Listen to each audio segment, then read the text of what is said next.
los avances en sus respectivas carteras y los retos pendientes de cara al próximo gobierno. Esto como parte de la serie de conferencias llamada Transferencia con Transparencia. A continuación, vamos a escuchar la conferencia a cargo de ambos ministros. Federico Tenorio y el ministro del Ambiente, Gabriel Quijandría. Damos pase al ministro Tenorio para iniciar la conferencia. Gracias, Silvana. Buenas tardes, Gabriel. Buenas tardes, señoras y señores periodistas.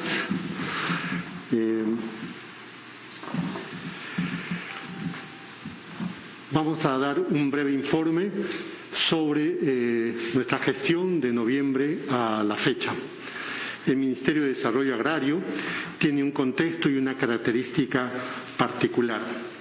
La agricultura familiar es el grupo más representativo del sector agrario. Más de 2 millones de familias se dedican a esta actividad, haciendo el 97% de las unidades productivas de nuestro país y genera más de 4 millones de empleos permanentes y sobre todo produce el 80% de alimentos que consumimos los peruanos todos los días. De esta manera garantiza nuestra seguridad alimentaria. Por ello, en el Perú del Bicentenario contamos con un Miragri que promueve el desarrollo agrario teniendo como eje central a la agricultura familiar, en un marco de políticas agrarias actualizadas y con una estrategia de gestión articulada territorialmente, interactuando con los gobiernos regionales y con los gobiernos locales. En nuestro periodo hemos recibido el encargo de implementar la Ley de Organizaciones y Funciones de nuestro sector, lo cual hemos aprovechado para incorporar 3 nuevas direcciones especializadas a fin de ampliar servicios e inversiones en favor de la mujer productora agraria, que dicho sea de paso, el 30% de estas unidades productivas son conducidas directamente por mujeres. Además, se implementarán servicios para comunidades campesinas y nativas, orientando a mejorar su producción y productividad. Y se implementará programas de asociatividad empresarial a la pequeña agricultura familiar. Solo un dato: el 15% de los alimentos que nuestro país importa es responsabilidad de producir y comercializar a través de cooperativas de café, cacao, banano orgánico, entre otros. Eso significa aproximadamente 1.253 millones de dólares que reciben como ingresos. En esta misma línea nos hemos comprometido en el fortalecimiento de los comités de gestión regional agrario, con una activa participación de los gobiernos regionales y los diferentes programas y proyectos del Minagri presentes en cada región. Este mecanismo nos está permitiendo formular agendas agrarias territoriales de nivel regional. Y progresivamente este mecanismo se está consolidando a lo largo y ancho de nuestro país. Por otro lado, se implementa un proyecto de fortalecimiento de capacidades y equipamiento de las agencias y direcciones regionales agrarios en 11 regiones de nuestro país, de tal manera que se pueda brindar mejores asistencias técnicas a la pequeña agricultura familiar, haciendo una inversión de 29 millones. Esperamos que el próximo gobierno pueda desarrollar este programa de fortalecimiento en las demás regiones. También queremos informarles que se ha iniciado la implementación del padrón de productores agropecuarios. Hemos comenzado con 6 regiones y esperamos que el próximo gobierno lo haga a nivel nacional. En un marco de reactivación económica y emergencia sanitaria, hemos realizado un total de 1.675 mercados itinerantes en las 24 regiones en nuestro periodo. Al finalizar el año, esperamos que se hayan realizado 3.200 mercados itinerantes, con la participación de más de 20.000 productores a la fecha y un beneficio de más de 2 millones de consumidores. Esperamos que estos mercados itinerantes se consoliden en mercados de productores con la participación de los gobiernos regionales y los gobiernos locales. Asimismo, hemos mejorado nuestros instrumentos financieros y modernizado el agrobanco, permitiendo el acceso al crédito de la agricultura familiar. Se han desembolsado a 72.500 créditos por un importe mayor a 682 millones de soles, tanto del Fondo Agroperú, el Fondo de Inclusión Financiera FIPA y el FAE Agro. Estamos también dejando una estrategia articulada de los servicios financieros con cadenas productivas regionales y sobre todo articular al agrobanco con los diferentes programas del Midagri que no existía antes. Como parte de la reactivación económica, a través de núcleos ejecutores, se han dado mantenimiento a canales de riego y drenes en 22 regiones del país. A fin de mejorar la actividad agrícola, se trabajaron en 24.000 kilómetros de canal a través de 211 núcleos ejecutores, generando 1.800.000 jornales a favor de más de 800.000 familias. La infraestructura productiva para la agricultura familiar es importante. Por ello, estamos ejecutando 223 proyectos de infraestructura de riego a nivel nacional, proyectándonos una ejecución financiera a fin de año de más de 438 millones de soles. Se ha iniciado la elaboración de 2 expedientes técnicos de proyectos emblemáticos, Las Delicias para Lambayeque y Yanapugio en Arequipa, que permitirá una inversión de casi 1.300 millones de soles en los próximos años. Asimismo, la infraestructura de siembra y cosecha del agua en zonas altoandinas es sumamente importante. Se han ejecutado 493 cochas, generando 180.000 empleos temporales con una inversión de 74 millones que almacenan 17.43 millones de metros cúbicos de agua para mantener irrigadas 29.000 hectáreas en beneficio de más de 12.000 familias. Asimismo, hemos generado oportunidades de mercado para la pequeña agricultura familiar. Hemos implementado sistemas, incentivos económicos no reembolsables, cofinanciando la adquisición de tecnologías agrícolas, por ejemplo, maquinarias, vehículos, herramientas y la construcción de infraestructuras para organizaciones agrarias a través de 449 planes de negocios en beneficio de 18.000 familias con una inversión de 42 millones. Asimismo, hemos puesto al servicio herramientas de comercio digital, catálogo virtual de productos agrarios, Agrochatea, Mi Caserita, Agrooferta, que han significado una mención importante como buenas prácticas de gestión pública, la cual nos ha permitido conectar de manera directa a los productores con los consumidores.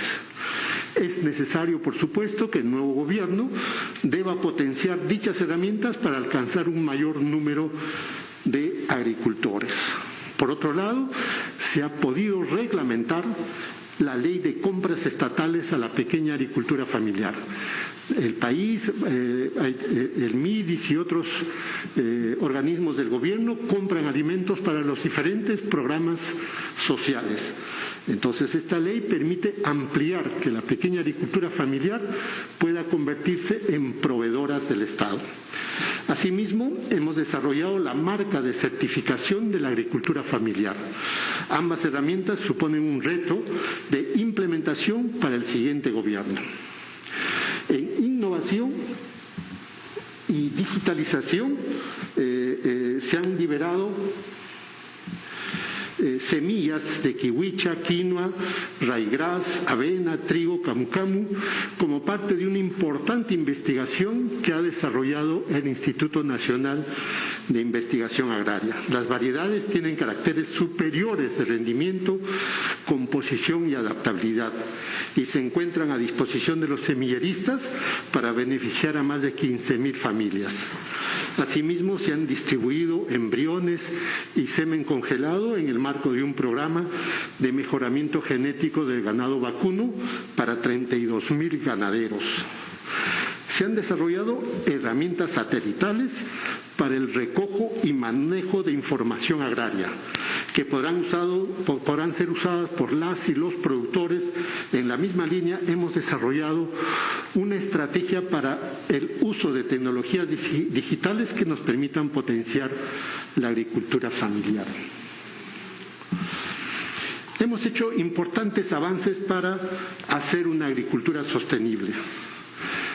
En el marco de comisiones multisectoriales se aprobaron la Estrategia Nacional de Lucha contra la Tala Ilegal y el marco metodológico de los criterios técnicos para la identificación, delimitación y zonificación de cabeceras de cuencas hidrográficas, que precisamente ha sido publicada el día de hoy. Y se han iniciado acciones conjuntas, como por ejemplo con la Comisión contra la Minería Ilegal. Esto ha sido un encargo específico del presidente de la República de que los sectores debiéramos de trabajar de manera conjunta. Por otro lado, se han formulado conjuntamente con los gremios agrarios agroecológicos y hemos aprobado el Plan Nacional Concertado para la Promoción y Fomento de la Producción Orgánica o Ecológica, PLANAE, al 2030.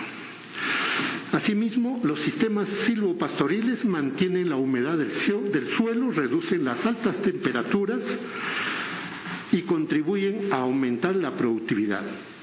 Hemos desarrollado trabajos de reconversión productiva de sistemas ganaderos tradicionales, migrando hacia paisajes ganaderos agroecológicos con sistemas silvopastoriles.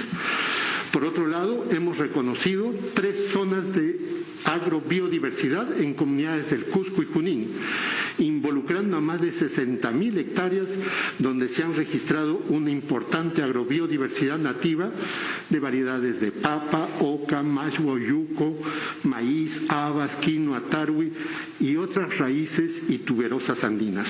Finalmente, se aprobó un programa de inversión de fomento forestal en el Perú, con el objetivo de promover el manejo forestal bajo criterios de sostenibilidad y productividad por más de 500 millones de soles, que contribuirá a la reactivación de la actividad productiva forestal, mitigación del cambio climático, reducción de la deforestación y conservación de la biodiversidad en el Perú.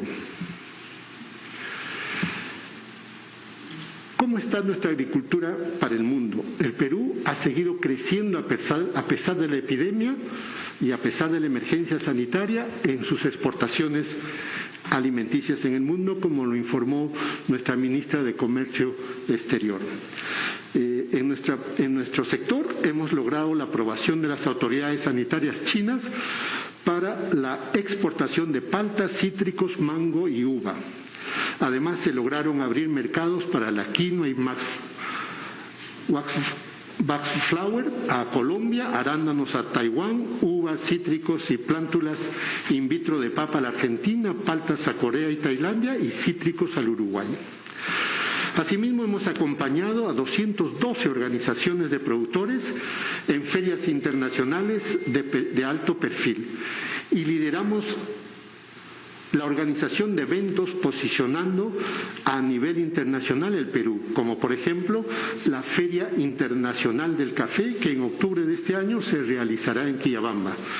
Por otro lado, se logró un prestigioso reconocimiento para el cacao peruano en el International Chocolate Award.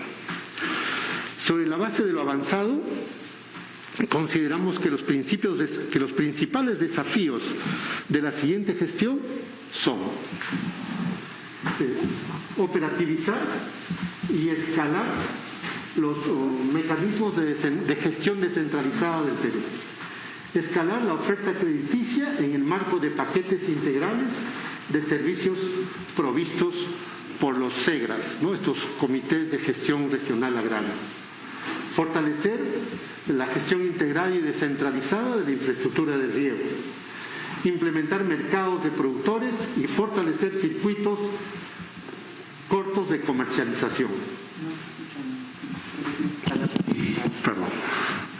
Implementar y escalar innovaciones tecnológicas y modelos de digitalización. Y finalmente, proseguir con la implementación de gestión por resultados de las políticas agrarias. Para finalizar, quiero cerrar mi intervención mencionando que el Perú es considerado un país megadiverso por nuestra diversidad de ecosistemas, de especies de recursos genéticos y de culturas originarias con conocimientos ancestrales.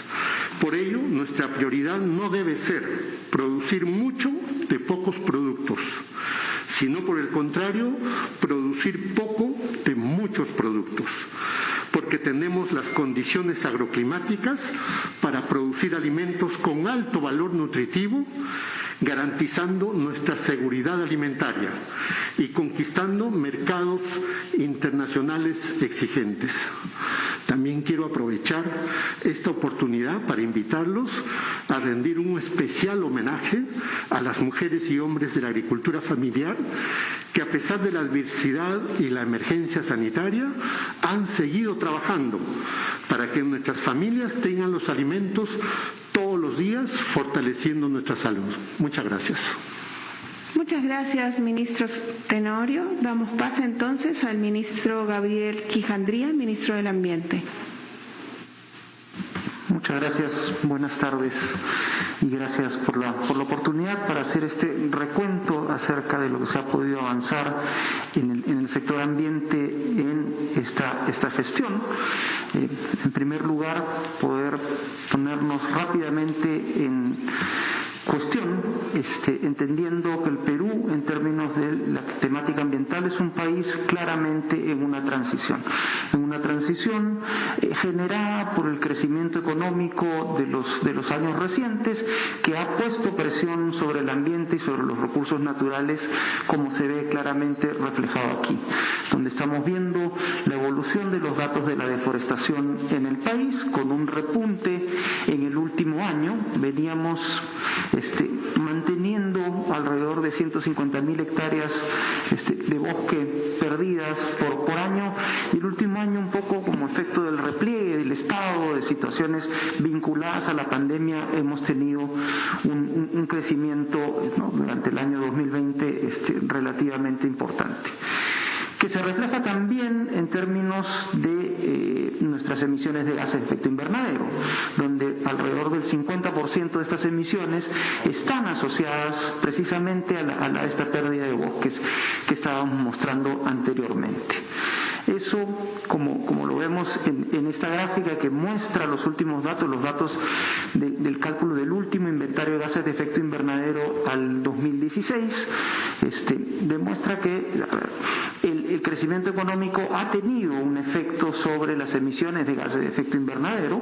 Estas han crecido, todavía son marginales en términos del problema general, digamos, a nivel global, pero ese 0.4% de emisiones de gases de efecto invernadero a nivel mundial que representan son iguales o están en la misma proporción que lo que producen los Países Bajos, con 8 veces más Producto Bruto Interno asociado, con lo cual la potencialidad o la probabilidad de mejora y de aumento de la eficiencia en la utilización de los recursos naturales, en el aumento en la forma en que utilizamos el ambiente, es enorme. Y por ahí es por donde viene, por donde identificamos la posibilidad de cambiar la tendencia y poder generar situaciones positivas. Vemos también que el crecimiento económico ha generado un aumento en la cantidad de residuos sólidos, ¿no?, que produce el país, al respecto de lo cual, vamos a verlo después, se ha tenido la capacidad de respuesta aumentando de manera importante la capacidad de gestión de estos residuos sólidos a nivel de los municipios. Vemos también todo el tema del efecto en la calidad del aire, con algunas noticias positivas en términos de algunas ciudades en las cuales la mejora de la calidad de los combustibles, la inclusión del gas natural han generado efectos positivos que reducen la incidencia de enfermedades, reducen también o han producido algunas reducciones en las tendencias en el tema de crecimiento de emisiones de gases de efecto invernadero. Y lo que vemos básicamente es que el escenario para esto que a nivel internacional se está llamando el regreso de la naturaleza, o lo que llaman en inglés Build Back Better, o sea, reconstruir de mejor manera, están dados. Esta gráfica lo que muestra es un estudio del Foro Económico Mundial, donde demuestra que los riesgos principales que las economías tienen que enfrentar o que tenían que enfrentar están vinculados a fenómenos naturales, a temas de pérdida de diversidad biológica, a los temas de cambio climático. Esto no es dicho por un Ministerio del Ambiente, es dicho por una organización que evalúa los temas en términos de la lógica empresarial. Y lo que está mostrando es que solamente aquellas estrategias de desarrollo, aquellas estrategias de atracción de inversiones o de impulso de la actividad productiva que incorporen de manera explícita a la naturaleza, a los ecosistemas y a los recursos naturales como parte de la estrategia, son las que van a ser exitosas en el futuro. Porque además este es un estudio hecho antes de la pandemia. Este es un estudio publicado, bueno, ya estaba, ¿no? Pero es publicado en enero del 2020, o sea, antes de que esto explotase de manera global. Entonces, si a esto le añadimos además el efecto de una pandemia generada por unas condiciones ambientales particulares, ¿no?, vinculadas a la degradación de los ecosistemas, estamos frente a la necesidad de poder impulsar un nuevo modelo, ¿no?, donde las transiciones ecológicas o las transiciones sean las que muevan la nueva economía, sean las que generen las nuevas condiciones de desarrollo. Y lo que vemos aquí son algunos datos para el nivel internacional respecto de qué es lo que va a implicar cambios en los sistemas productivos alimenticios, en la infraestructura, en el ambiente, en el tema de las energías renovables, por ejemplo, o las industrias extractivas, que tienen además su correlato en estudios que se han hecho para la región o para el país. El BID y la OIT publicaron hace unos meses atrás un estudio que demuestra que apostar por la carbono neutralidad en América Latina generaría 15 millones de empleos netos nuevos, ¿no?, vinculados a estas nuevas industrias o a estas nuevas formas de hacer negocios o de hacer actividad productiva. Y en el caso peruano, lo vamos a mostrar después, también hay este tipo de señales que muestran que la apuesta por el crecimiento, la recuperación tiene que ser verde, porque si no, no va a ser recuperación en absoluto, va a ser simplemente una vuelta en círculo para regresar a una situación similar a la que generó la pandemia.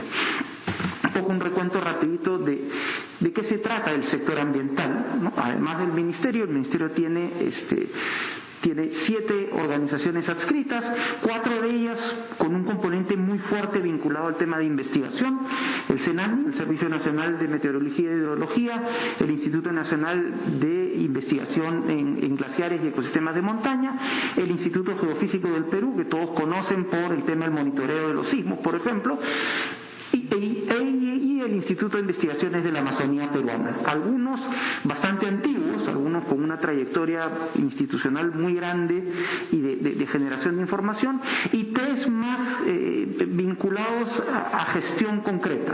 El Servicio Nacional de Áreas Naturales Protegidas, que es el que está a cargo de todo el sistema, de toda la conducción del Sistema Nacional de Áreas Naturales Protegidas del país, que cubre en este momento cerca del 17% del territorio terrestre nacional y ya, por suerte, 8% del territorio marino, y dos otras entidades, el Organismo de Evaluación y Fiscalización Ambiental y el Servicio Nacional de Certificación Ambiental, que son los que trabajan en los temas de la evaluación previa al impulso de los proyectos de inversión pública o privada, ¿no?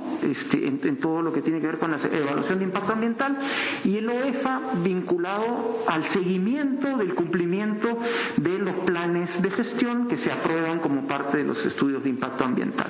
Dos entidades, como digo, además muy modernas en términos de su conformación institucional, sus capacidades de gestión, para poder atender las necesidades del país. ¿Qué es lo que encontramos en el sector?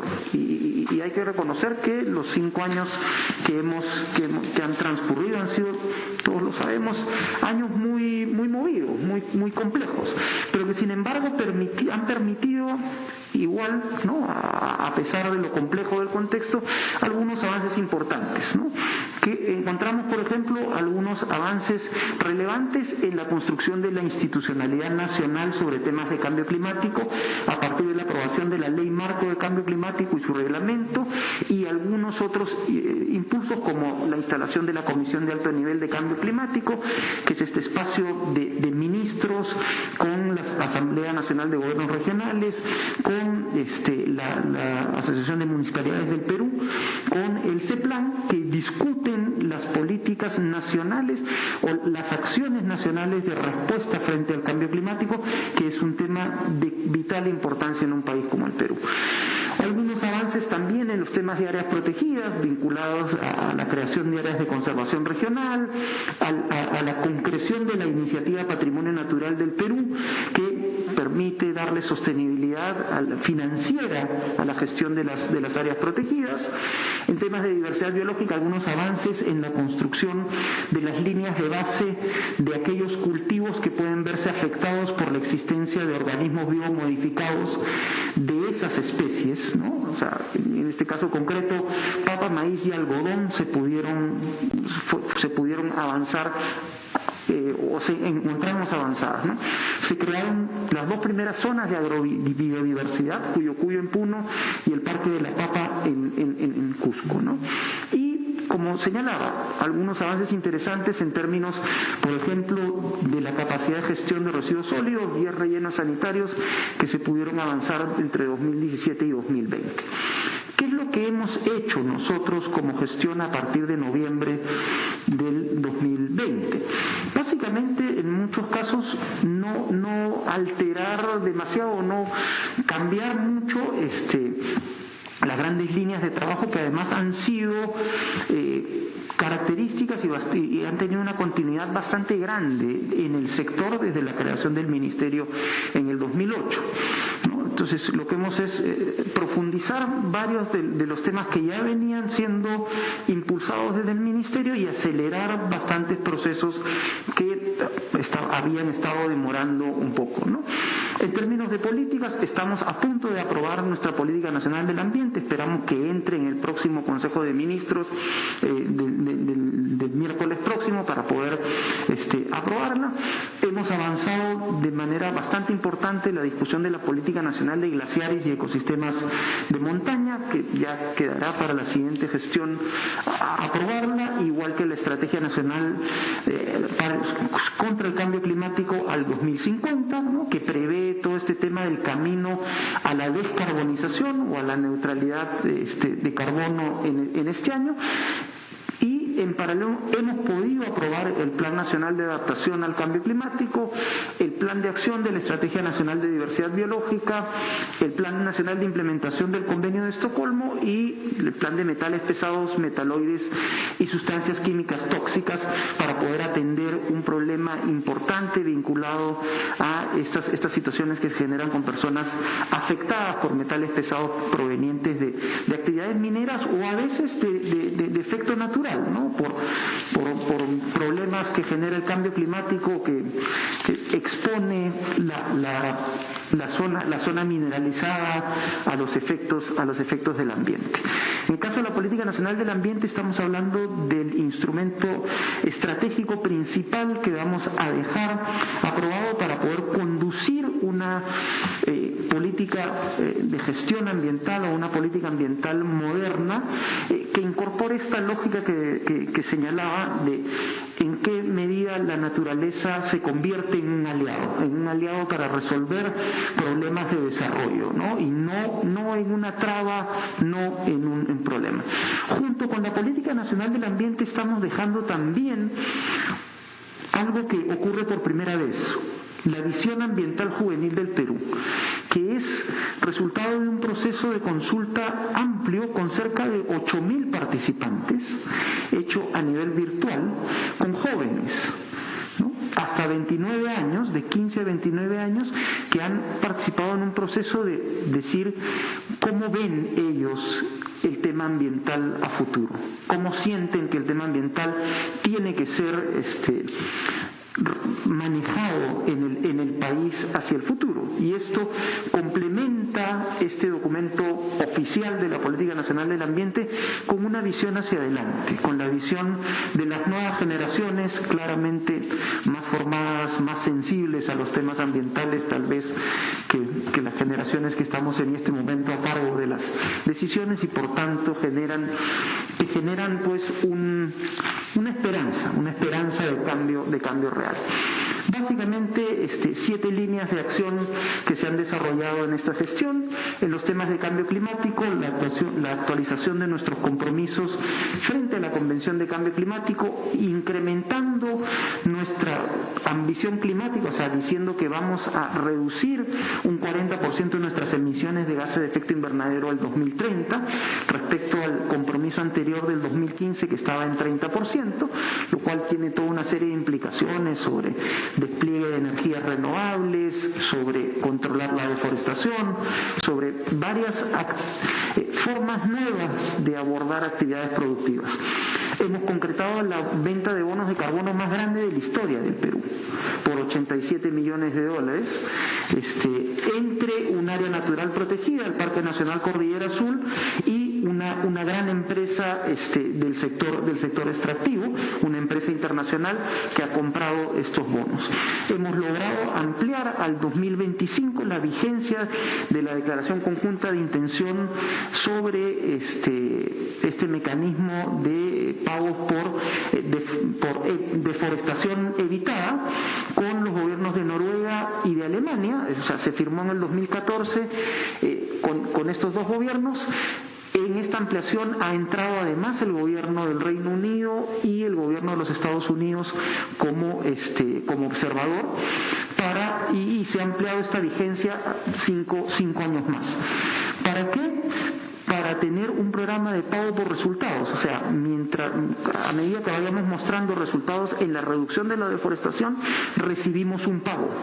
Recibimos una especie de premio que nos dan estas fuentes donantes por hasta $250 millones, ¿no? En función de los resultados que se vayan obteniendo. Hemos concluido el estudio de costo y beneficio de la descarbonización al 2050, que, como comentaba anteriormente, demuestra que la apuesta por la descarbonización es una apuesta no descabellada, es una apuesta con beneficios concretos. $140 mil millones si es que se adoptan las políticas que se han analizado en este estudio, políticas, como señalaba, vinculadas a la reforestación, al manejo de bosques naturales, al despliegue de energías renovables, a la institucionalización del trabajo remoto, a la electromovilidad, o sea, una serie de políticas que están en discusión o que han estado en discusión hace un buen tiempo y que necesitamos ver cómo aceleramos su impulso, cómo profundizamos su implementación. Finalmente hemos logrado conservar o llegar a comprometer la conservación de cerca de 700.000 hectáreas adicionales a las 3 millones que ya se habían podido establecer con el Programa Nacional de Conservación de Bosques, favoreciendo a cerca de 7.000 familias con las transferencias directas condicionadas. En el tema de conservación de ecosistemas, el logro principal, creo yo, ha sido la creación de la Reserva Nacional Dorsal de Nazca, la primera 100% área protegida 100% marina en el Perú, la que nos ha permitido llegar a 8% de cobertura, después de haber estado durante años en 0,5%, cuando la meta a octubre del 2020 era llegar a 10%. Entonces hemos dado un salto muy grande. Hemos podido también impulsar fuertemente todo el interés de las regiones por crear nuevas áreas de conservación regional. Hemos logrado establecer 3 hasta el momento y tenemos 3 en proceso de las cuales esperamos poder tener aprobadas, de ser posible, las 3 que quedan, con lo cual estaríamos aportando 350.000 hectáreas adicionales en conservación o en zonas conservadas para el país en diferentes regiones del país, ¿no? Hemos aprobado algunas disposiciones generales respecto al tema de humedales para reducir el impacto que está teniendo la ampliación urbana desordenada o la disposición de residuos o algunos problemas que generan presión sobre los humedales. Hemos podido también, tenido también la conclusión del estudio de gobernanza del agua en el Perú en coordinación con la Organización para la Cooperación para el Desarrollo Económico, con la OCDE, generando una serie de recomendaciones que esperamos la nueva gestión tome para ver cómo incluir la mirada ambiental en el proceso de gestión de los recursos hídricos.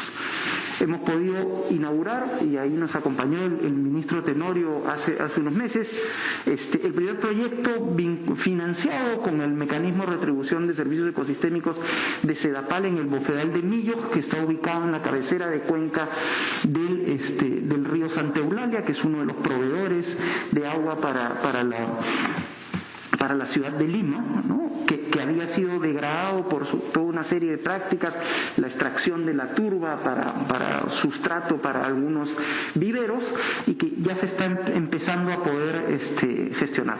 ¿Qué es lo importante aquí? Que hemos logrado destrabar un fondo de cerca de 80 millones de soles que estaba acumulado en Sedapal y que no se había podido empezar a ejecutar hasta el momento. Hemos podido culminar la reforestación de las áreas impactadas por minería ilegal en la Reserva Nacional Tambopata. Estuvimos con el presidente Sagasti sembrando el último árbol de esta recuperación, ¿no? que ocurrió hace unas semanas atrás, y un aporte financiero por primera vez con la cooperación alemana a través del mecanismo de apoyo presupuestal para el Sistema Nacional de Áreas Naturales Protegidas.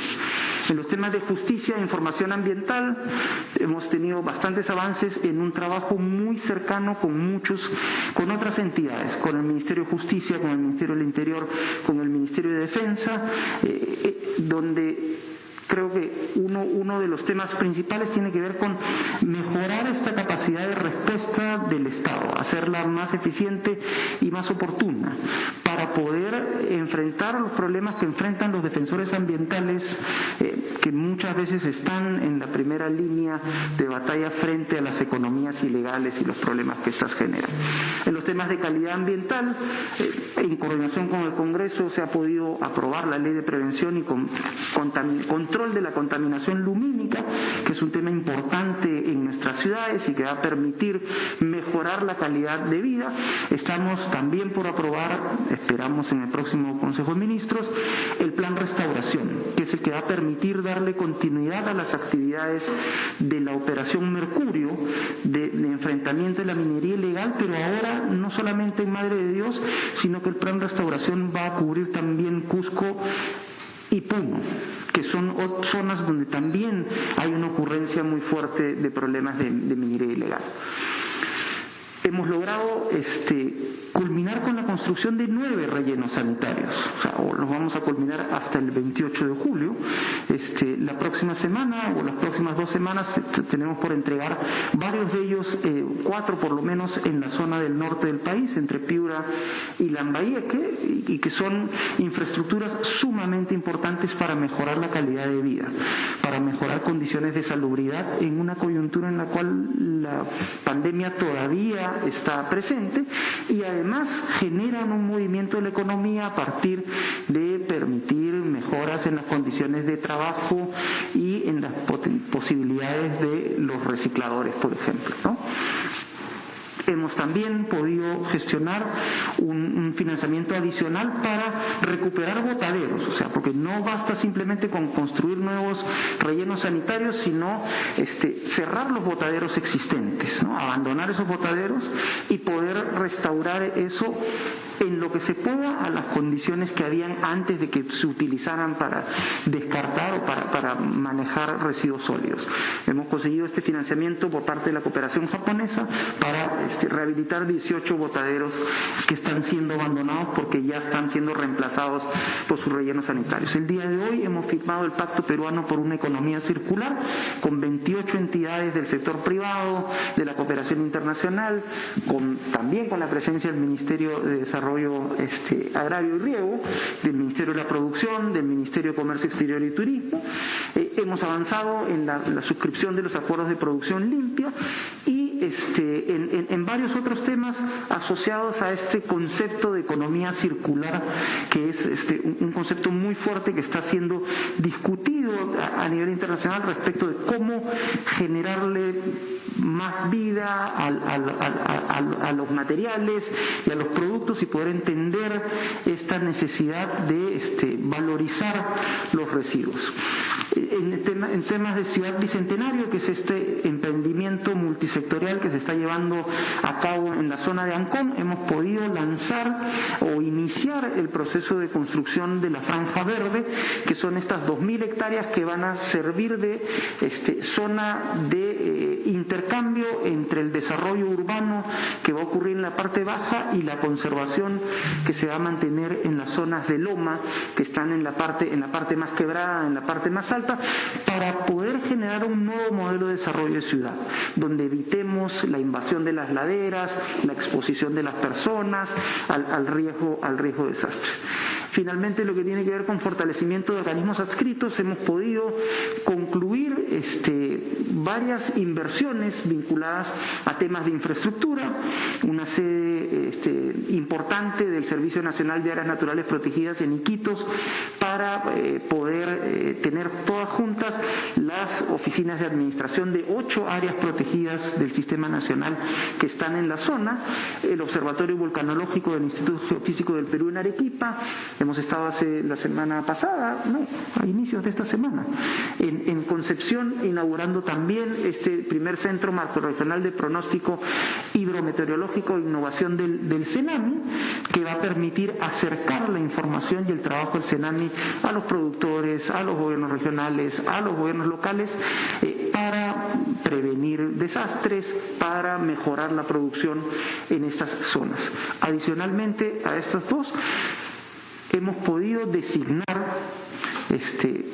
a los directores del Instituto Nacional de Investigación en Glaciares y Ecosistemas de Montaña y del Instituto de Investigaciones de la Amazonía Peruana, 2 profesionales con doctorado y de altísimo nivel en 2 instituciones que tenían un año descabezada y la otra más de 1 año y medio sin tener conducción.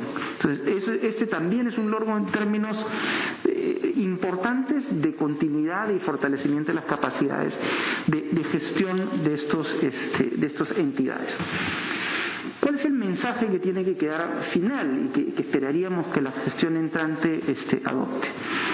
Creo que en el Perú tenemos que darnos cuenta que el ambiente es nuestro mejor aliado.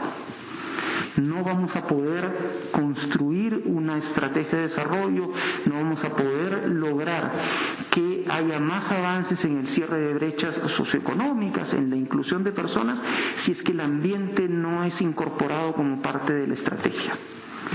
Lo hemos visto claramente en la situación de la pandemia. El vínculo disfuncional con la naturaleza nos ha llevado a una situación como esta. Y en el escenario nos esperan retos aún más grandes como el cambio climático o quién sabe qué otros. Tenemos que entender que en el Perú mejorar el ambiente siempre va a implicar una mejora de todo el país. Muchas gracias.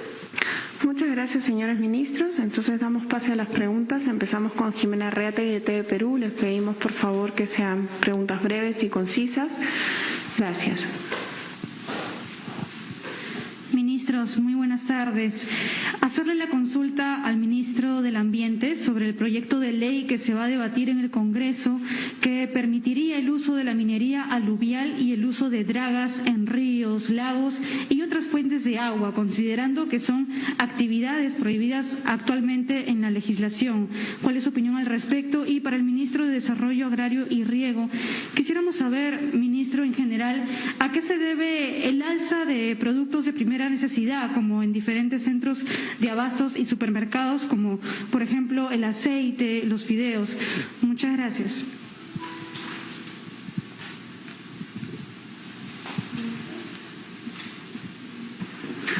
Sí, con mucho gusto.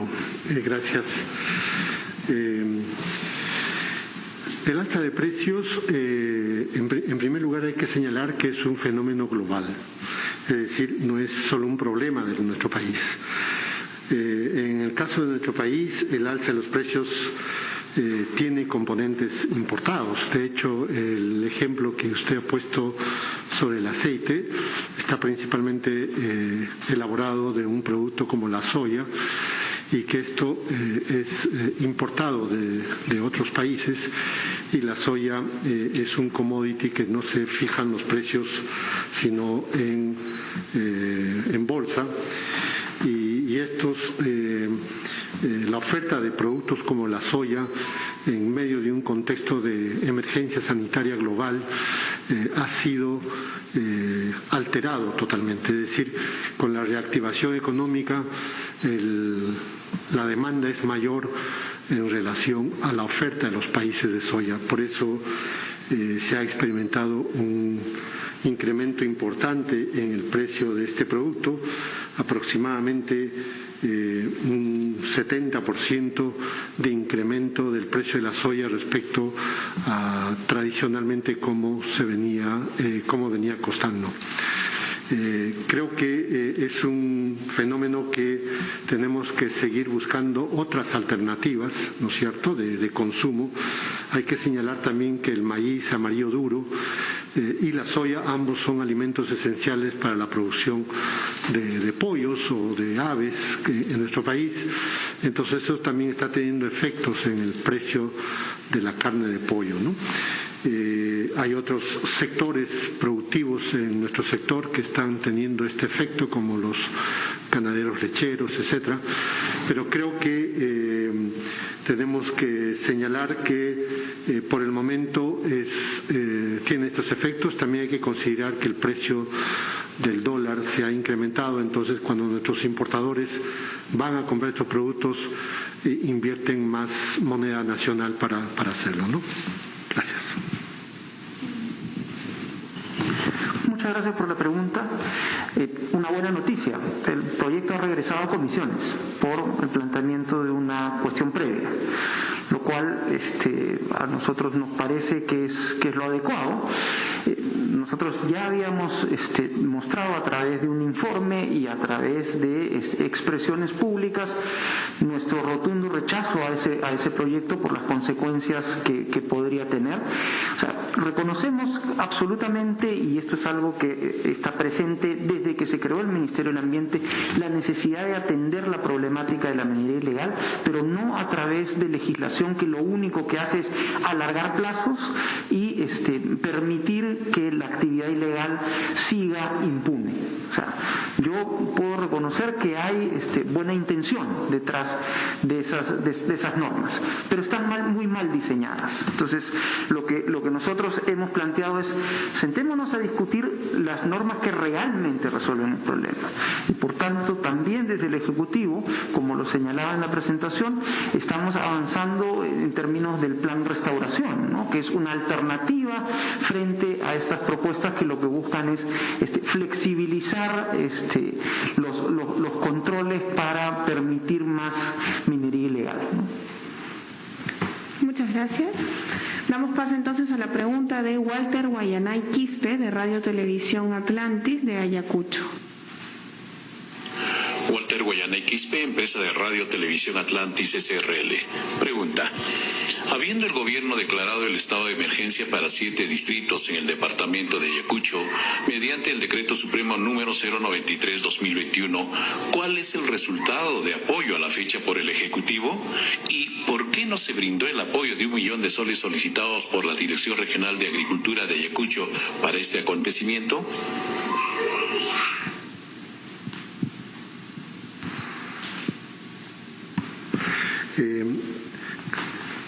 Amigo Walter de Ayacucho, probablemente una de las regiones que más he visitado como ministro de Desarrollo Agrario ha sido la región Ayacucho. La semana pasada, como hoy, estuvimos todo el día trabajando con el gobierno regional. Hemos acudido inmediatamente cuando se decretó este estado de emergencia por fenómenos climatológicos en Ayacucho, principalmente debido a las heladas, y inmediatamente hemos solicitado la intervención del seguro agrario catastrófico. Probablemente voy a aprovechar la pregunta del amigo Walter para señalar que Ayacucho ha sido uno de los mejores ejemplos de cómo, si nos articulamos adecuadamente gobierno nacional con gobierno regional, mecanismos como el seguro agrario catastrófico funcionan perfectamente. Nuestra prima de seguro pagado desde el Ministerio para la región Ayacucho llega aproximadamente a 7.500.600.000 soles como prima pagado a la empresa aseguradora. Por la acción inmediata que hemos tenido entre el gobierno regional y el gobierno nuestro sector, hemos logrado una indemnización de más del 228% de esa prima pagada por la empresa aseguradora. Es decir, se han beneficiado mucho más productores de la cual habíamos inicialmente asegurado. En segundo lugar, hemos estado acudiendo conjuntamente con nuestros programas, principalmente agrorural, atendiendo con kits para animales, con la construcción de cobertizos, etcétera. Creo que esto es un buen ejemplo y quiero agradecer la pregunta a Walter. En segundo lugar, sobre la solicitud que expresa del millón de soles, déjame revisar. Yo no he tenido conocimiento en el despacho de una solicitud de esta naturaleza, pero rápidamente, llegando al despacho, lo averiguaré y enviaremos una respuesta inmediata, estimado Walter. Muchas gracias, ministro. Entonces vamos con la pregunta de Alejandro Hurtado, de Visor Comunicaciones de Piura. Mi nombre es Alejandro Hurtado Levi, periodista de Piura, del programa Visor. Quería hacer una pregunta al ministro del Ambiente, señor Gabriel Quijandría. Los conflictos socioambientales han impedido que proyectos mineros como Río Blanco, en las alturas, en la sierra de Piura, en Huancabamba y Ayabaca, tengan un futuro incierto. ¿Qué pasivo recibe el nuevo gobierno en materia de conflictos ambientales en la zona norte, especialmente en Piura? Y desde su punto de vista, con el conocimiento que ha adquirido en estos meses, ¿cuáles son los más viables a mediano plazo? Muchas gracias por la pregunta. Sin duda hay siempre una conflictividad asociada a los proyectos de industrias extractivas que tienen que ver con, creo yo, principalmente las expectativas que se generan a nivel de las comunidades respecto de lo que va a cambiar su vida, en términos de la gestión del territorio, en términos de las potencialidades económicas. Y lo vemos en varios de los sitios, no solamente en el norte, sino en varias de las zonas en las cuales hay una actividad productiva, sobre todo del sector minero asociado o sector petrolero asociada a determinados territorios. Esto se ha venido manejando a través de una estrategia multisectorial que lo que busca es atender las brechas de desarrollo, que finalmente es lo que está en el corazón de los reclamos o de los problemas que se generan alrededor de estos proyectos. Problemas que tienen que ver con la falta de atención que ha habido a problemas de agua y saneamiento, a temas de asistencia técnica o acompañamiento en la producción agraria, ¿no? O sea, temas que en muchos casos no son atribuibles a la empresa minera per se, pero que explotan en términos de esta situación que se genera a partir de la llegada de un nuevo actor a estos territorios.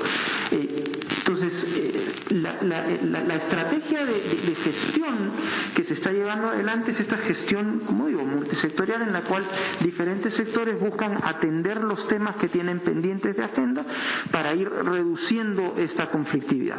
Un ejemplo claro, por ejemplo, de Piura es el sucedido en la bahía de Sechura, donde ha habido un plan de descontaminación que está en proceso de implementación en este momento, generando un cambio positivo en términos de condiciones para los productores de concha de abanico, para los productores que han estado involucrados en este proceso que arrancó en el año 2016, el cual el Ministerio ha acompañado junto con otras entidades, con el Ministerio de la Producción, con el Instituto del Mar Peruano, con el Gobierno Regional de Piura, con la Municipalidad Provincial de Sechura, o sea, apoyando este proceso, como digo, de atención de requerimientos de desarrollo, ¿no? Que son los que están en el fondo del reclamo y de la preocupación de las personas. Gracias. Gracias. Vamos con Sigrid Rodríguez, del diario Ímpetu de Ucayali. Ministros, muy buenas tardes. Mi pregunta es la siguiente. Según la Gerencia Forestal, en Ucayali se han detectado aproximadamente 46 pistas de aterrizaje ilegales.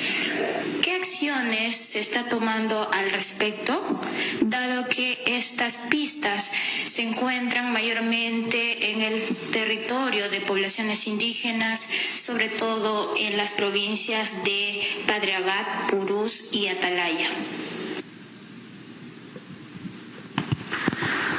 A ver, respecto a esta problemática que nuevamente nos lleva a estos escenarios de multisectorialidad o una problemática compleja, se vienen impulsando una serie de acciones, como por ejemplo el establecimiento de una comisión de delitos ambientales, que lo que va a hacer es básicamente buscar que la respuesta del Estado sea mucho más rápida y mucho más efectiva frente a situaciones como las que describe usted, en la cual situaciones que están vinculadas, por ejemplo, al avance del narcotráfico, como probablemente o muy probablemente sea lo que está motivando la aparición de estas pistas, no caiga únicamente en términos de la responsabilidad del Servicio Forestal o del Ministerio del Ambiente, decir no, como se está perdiendo bosque, esto es una responsabilidad de los que están a cargo del bosque. Eso es cierto, pero también es un tema de delito.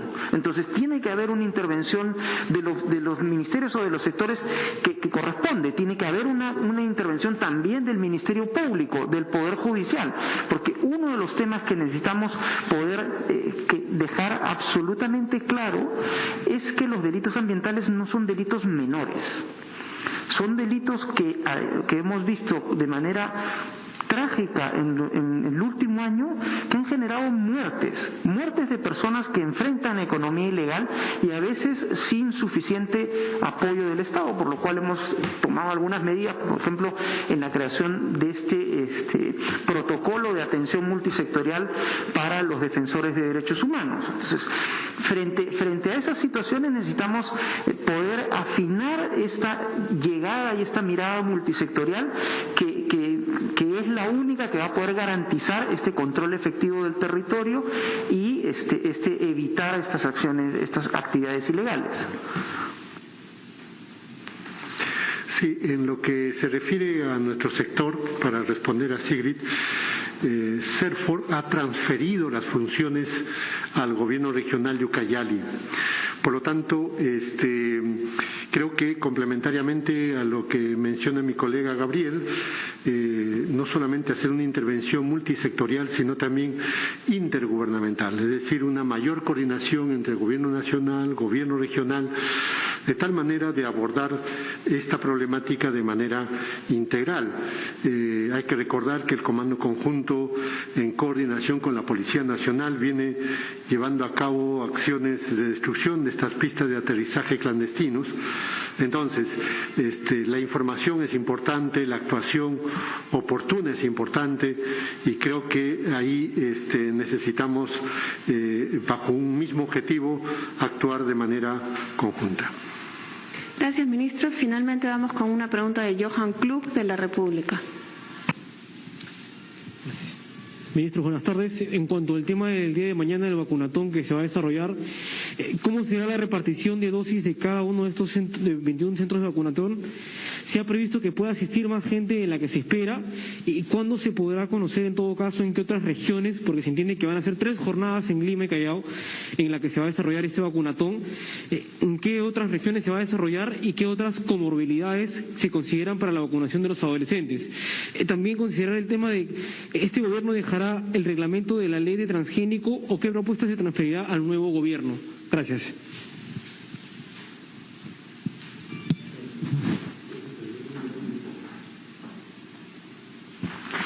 A ver, sobre el tema de la reglamentación de la nueva ley de transgénicos, estamos en el proceso de discusión final de esa reglamentación. Está en este momento en discusión en el Consejo de Viceministros. Esperamos poder terminar de revisarlo en esta semana y que pueda ser promulgado. Hay algunos reclamos de organizaciones que exigen un proceso de consulta previa para este reglamento. También estamos en una discusión con ellos respecto de este tema. Nosotros si consideramos que hay algunos temas que eventualmente, que tienen una comprensión un poco compleja, ¿no? y que generan ciertas inquietudes acerca de la necesidad de ir a un proceso de consulta previa. Si el reglamento termina yendo a un proceso de consulta previa, obviamente eso le corresponderá ya a la administración entrante, un proceso de esa complejidad con un tema tan técnico, obviamente tomará pues varios meses de discusión. Sí, sobre el vacunatón, es una decisión del Ejecutivo a propuesta del Ministerio de Salud que hemos apoyado firmemente en el último Consejo de Ministros. Van a ser jornadas de vacunación comenzando del sábado 17, domingo 18, sábado 24 y domingo 25 de julio. La idea es que se trabajará de manera ininterrumpida las 36 horas para hacer una vacunación masiva. Se van a trabajar más de 1.700 vacunadores de manera interrumpida, y se espera que se cumpla la meta de los 200.000 vacunados. También se invita que las personas mayores de 47 años puedan acudir a hacer la primera dosis o la segunda dosis para completar la vacunación. Se ha ampliado el toque de queda en estos días de la vacunatón, y se espera que se pueda movilizar convenientemente a la población para avanzar en esta meta. El presidente Sagasti está sumamente empeñado en avanzar en todo lo que se pueda, en lo que queda de nuestro gobierno, en este propósito, dado que la vacuna es esencial para cuidar la vida.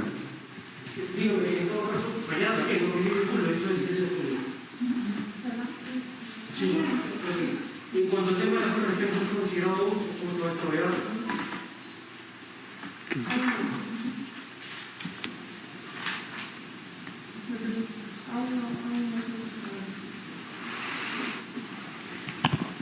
No tenemos esa información a la mano. En realidad eso es algo sí, no está previsto por el momento en regiones. Hay que recordar que Lima tiene más del 30% de la población en el país, entonces ya alcanzar un mayor nivel de vacunación en Lima, creo que el país estará avanzando en este propósito. Y lo otro es que hay que destacar que hay regiones que están avanzando muy bien. Tacna está vacunando personas de 40 años desde esta semana. Hay otras que no están avanzando tan bien, caso de Tumbes, caso de Puno, y para las cuales el Ministerio de Salud está ofreciendo un apoyo adicional para poder acelerar este proceso también, ¿no? Y ahí aprovechar la oportunidad para reiterar a la población que la segunda dosis es fundamental. O sea, la segunda dosis, o sea, ese 40% de personas que todavía no han recibido su segunda dosis sigue estando muy expuesta al virus. Muchísimas gracias, ministros. Esas han sido todas las Culmina preguntas. entonces la conferencia de prensa de ambos ministros, donde han tocado diversos temas como la realización de un total de 1.675 mercados itinerantes a nivel nacional y la implementación del padrón de productores agropecuarios en 6 regiones del país. Con esta información